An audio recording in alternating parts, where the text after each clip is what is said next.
With that down, let's move on to this, shall we? If Kevin Costner's Horizon projects didn't already have enough problems, now they're facing a new lawsuit. Now, of course, you guys know this was a passion project of Kevin Costner. And listen, I applaud people like Kevin Costner. Why am I freezing on the Godfather director? Why am I suddenly freezing on Francis Ford Coppola? People who have projects they really believe in and were willing to put their own money behind it. I have huge, mad respect for that. But of course, Horizon flopped hard and lost tons of money. Now they're also in a legal dispute with a financing problem. But now Kevin Costner himself and the production are getting sued by a female stunt performer who is saying she showed up on set one day just to do body double, whatever stunt work, and was kind of coerced into doing a rape scene with no contractually obligated intimacy coordinator, no advance notice, no anything like that. And it gets even a bit uglier from there. This is in the Hollywood Reporter saying stunt performer sues Kevin Costner and Horizon 2 over unscripted rape scene. In a complaint filed Tuesday, Devin Labella claims that union and contractual rules were breached when she was allegedly subjected to perform an impromptu scene of sexual violence without an intimacy coordinator. Goes on to write this. One day in May of 2023, stunt performer Devin Labella showed up to the Utah set of Horizon American Saga Chapter 2, the second part of the sprawling Western series from Kevin Costner, expecting to do double for one of the film stars in some basic, fairly boring shots. Instead, she says, she was surprised by being subjected to an unscripted, brutal rape scene without proper notice, consent, or the presence of a contractually mandated intimacy coordinator. It's like Tango in Paris kind of thing. Yeah. Now, Labella is suing Costner and the film's production companies for sexual discrimination, harassment, and the creation of a hostile work environment. Moreover, the complaint alleges that Labella faced retaliation after she reported the incident by not being called back for subsequent work on the Horizon series and never being hired again by the film's stunt coordinator with whom she had worked with previously. So, from I talked to somebody a little bit earlier today, just a little bit of a better understanding of things than I do. So the basic situation is this. This was not in the script. She did not show up to work that day thinking that was going to be something she was asked to do. It was just kind of sprang on her. Now, I can already hear what some people are thinking, and it's understandable. Well, then why did you agree to do it? No, I get that. No, I know what you're saying. That's a logical question to ask. Well, why agree to do it? You are a low-level person on a movie set with these big stars, and you show up and they just suddenly pop this on you, and you don't have time to think about it. You don't have time to, let me go back, talk to my family about it, see if this is something I want to do. But no, it's like, okay, we need this now. Go to order, get ready, and go. Like, and all of a sudden you're doing this scene. You don't have the contractually and union rule obligated things in place. I don't even understand how there weren't people on set, like, overseeing that. Well, again, I'm sure this was not something that was premeditatedly planned. But still, the situation was this. Yeah. And then to find out, like, she did not feel right about it after it was done, reported the fact that a union rule and a contractual rule was broken, and then got retaliated against for reporting it. Again, allegedly. Yeah. Allegedly. That's not good. Now, again, I don't, from just reading the situation, I don't think anybody 3 months in advance thought, how can we really screw this person over? I'm not suggesting that. But when something is done is wrong, and it puts somebody in a position where it's like, by the way, she's not an actor, she's a stunt performer. And you're suddenly asked to do something that a lot of people would be considered pretty uncomfortable. Others do it, that's fine. Others may be comfortable with it, and that's fine too. Nothing wrong with that. But there's rules in place for a reason. And this is a ugly kind of thing to hang. Nobody was dragged into a back alley and beaten to death or anything. But still, this is an ugly thing that's going to now hang over this movie that already has a ton of ugliness hanging over it for multiple different reasons. Guys, we want to take a second to thank a sponsor of today's video, Ridge. Hey guys, listen, I love this thing. This is my Ridge wallet. And honestly, I think it's the last wallet I'll probably ever need. I used to carry around this huge, bulky leather beast stuffed with receipts, old cards, and frankly, way too much junk. It messed up my back when I would sit down on it with my back pocket. And since switching to Ridge, game changer. This thing is sleek, compact, holds up to 12 cards plus cash, and it still fits perfectly in my front pocket. I've got the carbon fiber one. It's ridiculously durable and looks amazing. You can choose from over 50 different colors and styles too. And in today's world, this part is key. It's got RFID blocking tech built in so you can keep your info safe from digital thieves. Peace of mind and style? Absolutely. Another added bonus is if you're like me and constantly misplacing your stuff, they even have an AirTag attachment so you can always know where your wallet is. And to make this even better, Ridge gives you free shipping, a 99-day risk-free trial, and a lifetime warranty on all of their products, wallets, key cases, even suitcases. Right now, Ridge is having their huge Memorial Day sale. Get up to 40% off at ridge.com/Campea. That's ridge.com/Campea. And after you buy, tell them our show sent you because it helps a lot. Anyway, Chris, as member of the union, as somebody who's been on sets and in productions where there are contractual rules and has made complaints and gotten retaliation. What's your impression of this story? What is standing out to you when you read about this? I mean, right now, the big takeaway is, though, why did no one else intervene? Why did no one else say anything? But this happens all the time on sets. And one of the biggest misconceptions, and something that I really fight against a lot of times, is people so constantly will say, oh, well, now that you're in SAG, nothing ever is going to happen to you on set that's bad. You're never going to be taken advantage of on set. Because you're in the union. That's an absolute blatant lie, right? All the people who Harvey Weinstein took advantage of were in the union as well, right? This stuff still happens because a lot of times people are so afraid to speak up because there is still this notion that we are so replaceable. You won't do it, somebody else will. And even when you do say, hey, I don't feel comfortable, hey, I don't like this, hey, I need to call my agent, a lot of times you are put in a position where it's, well, we really need to film. Oh, we really need to do this.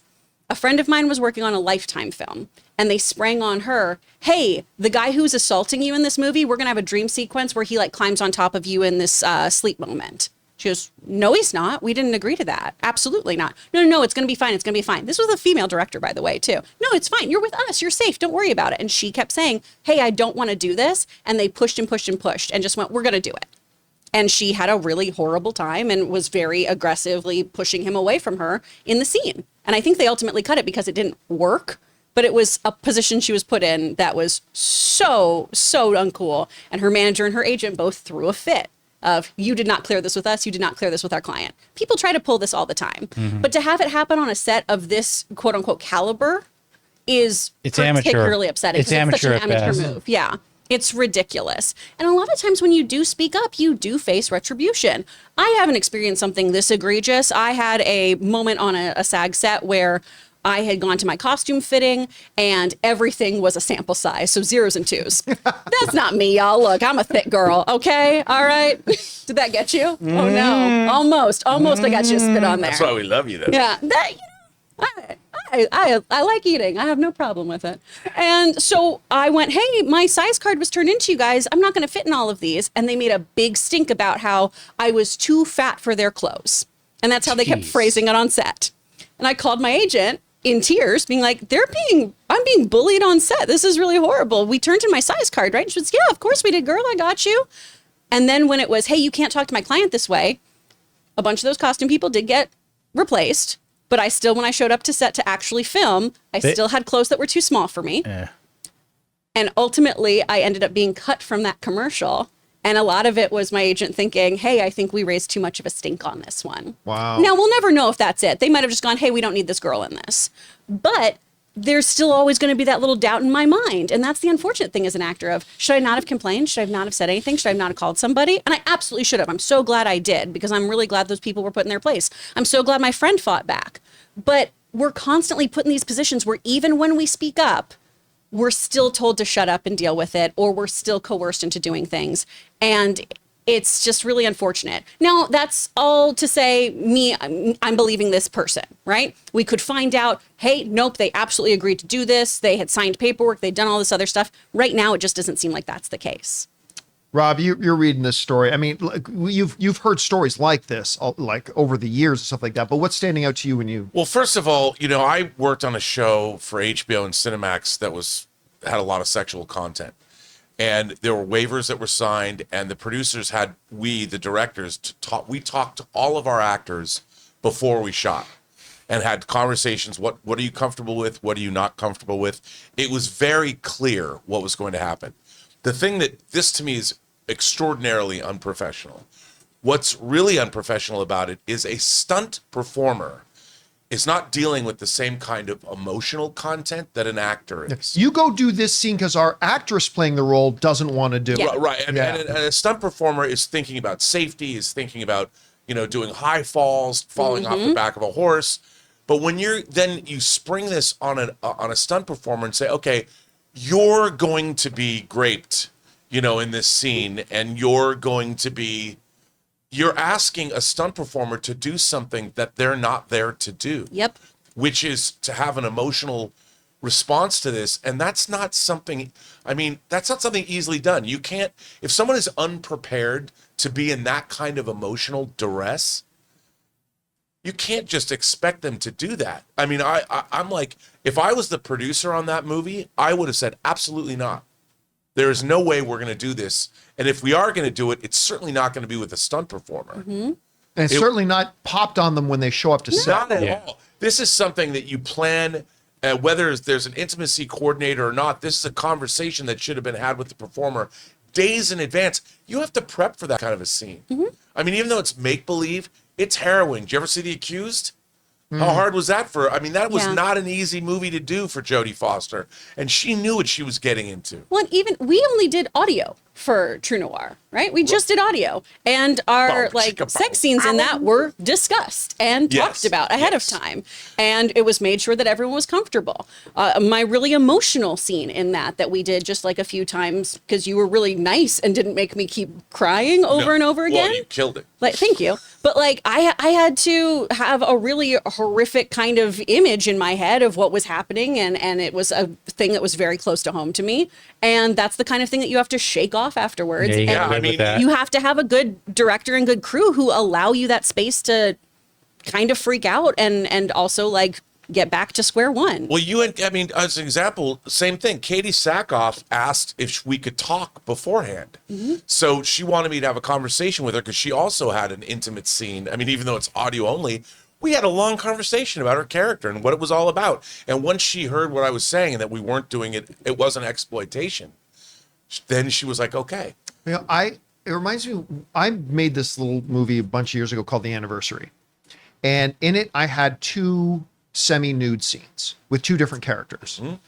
And the one, it was by this wonderful actress. Her name is Kat. Anyway, but from the first moment that we had auditions, I said, you're aware this has a semi-nude scene. Are you comfortable with that? She said, totally comfortable. She read the scene. When the day we shot the scene, I didn't even have myself in the room, and I let her approve which crew members would be in the room. That's the way to go. And all that kind of stuff, right? Now, the second nude scene was played by Erin Cummings. And Erin goes, she read the script, she goes, I just don't want to do a nude scene. I'm like, well, for you, anything. If you don't want to do a nude scene. But I'm just out of curiosity, is there something about the scene? She goes, and Erin said to me, she goes, I don't want to do nude scenes in my career. I'm not going to do nudity in my career. I'm like, cool. Then for you, no nude scene. So she just wore some really cute negligee thing and whatever. And the scene turned out great.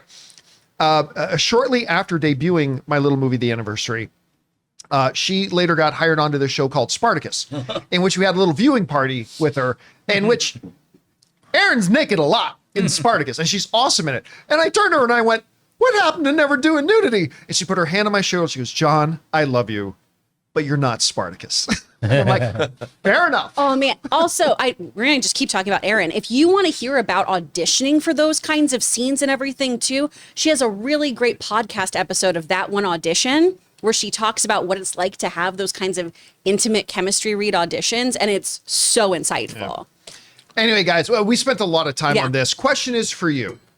What do you think about this story coming out about the seemingly endlessly troubled production and movies and box office or lack thereof of Horizon. What's standing out to you the most in this? Whatever you guys think, jump down to the comments section below and let us know your thoughts. Hey guys, thanks so much for watching this video. Make sure you like the video, leave a comment, and subscribe to our channel. And don't forget, we have a daily podcast called the John Campea Show podcast, available on Apple Podcasts, Spotify, or your favorite podcasting app of choice. Go and subscribe to it today so it'll be there when you need it.